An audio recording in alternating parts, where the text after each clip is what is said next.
than 70 million people in the United States go to the movies each week to get away from their cares and to find entertainment, romance, and thrills on the magic screen. But only a few understand how the lights and shadows on the screen are controlled to make us see a motion picture. Motion pictures are based on an optical illusion. Just another case where seeing is believing. To understand how we see, let's turn the tables on the human eye and look at it instead of through it. The light reflected by any object we look at passes through the lens of the eye and is focused upside down on the sensitive surface called the retina. This retina passes the impression on to the optic nerve, which sends it to the brain, and we see it right side up. The reflection will stay on the retina as long as the object is in view. When we look away or take the object away, the images disappear. But notice that the image in the brain does not disappear immediately. It fades a fraction of a second after the object is removed. This slow fading is called persistence of vision. When we look at a moving object, we really see it in two places at once, where it is and where it was a fraction of a second before. Let's get out into a rainstorm for a good example. The water you seem to see falling in streams is really a lot of separate drops. Persistence of vision makes you see each raindrop in several places over a distance of several inches. Let's look at a picture of a car and a picture of a moving landscape to show how the eye can make them seem to overlap. Let's run them on the screen, one after the other. We look at them for 2 seconds each, then for 1 second each. Now, faster and faster until we see the two pictures as if they were both one picture, another optical illusion. If your eyes didn't trick you into seeing the moving particles of fireworks as continuous streaks, you would see only sparks instead of streams of light. Persistence of vision is the principle which makes movies possible. A motion picture is really only a fast series of still photographs that overlap in your mind.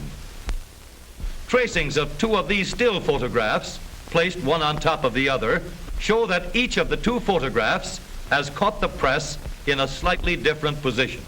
Here is the way the first photograph looks. This is the way the second photograph looks. Now let's take the complete series in rapid succession.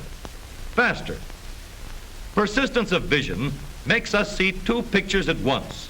As a result, there is an appearance of motion. So motion pictures are just still pictures joined together on a long strip of film. The more still pictures we get while the action is going on, the smoother it looks.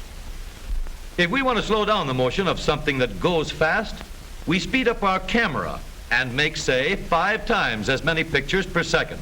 We have slow motion when they are shown on the screen at normal camera speed.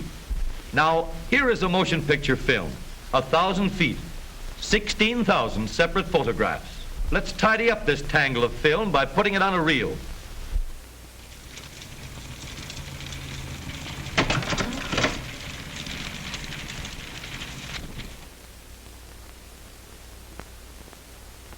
Now we'll build a projection machine to show the pictures on a screen.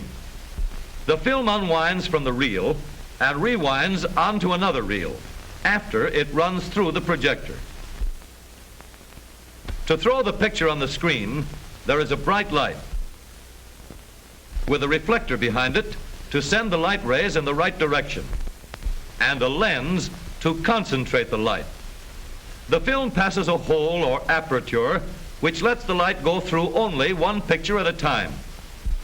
There is another lens to focus the pictures on the screen. By adjusting the lenses, the picture can be made sharp and clear. Let's start the machine moving. The still pictures blur because they're moving all the time.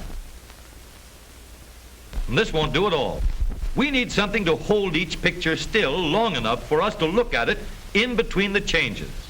When the film is started and stopped in rapid succession, the eye sees the changes being made and the result is streaks instead of movies. So we need a shutter to cut off the light while every change of picture is being made, and let light through only while the film is standing still. Surprising as it seems, you never see a motion picture while it is actually moving. The only time a movie moves is when the shutter keeps you from seeing the change of picture.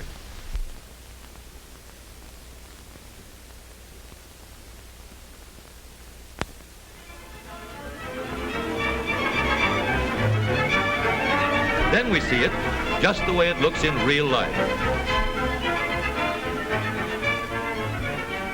Now we have the important parts of a projector for showing motion pictures on the screen. But let's change that drawing to an actual machine at work. This reel holds the supply of motion picture film, which passes through the projector at a speed of 90 feet each minute. Slots on this aperture plate guide the film past the narrow beam of light so that only one picture can be seen at a time. The adjustable lens, which gives us a clear, sharp picture on the screen, is placed in the path of the light rays after they pass through the film. Sprockets, which guide the film as well as start it and stop it, are placed in position to hold the film in proper position at all times. The shutter is placed behind the film to cut off the light at intervals while the pictures change.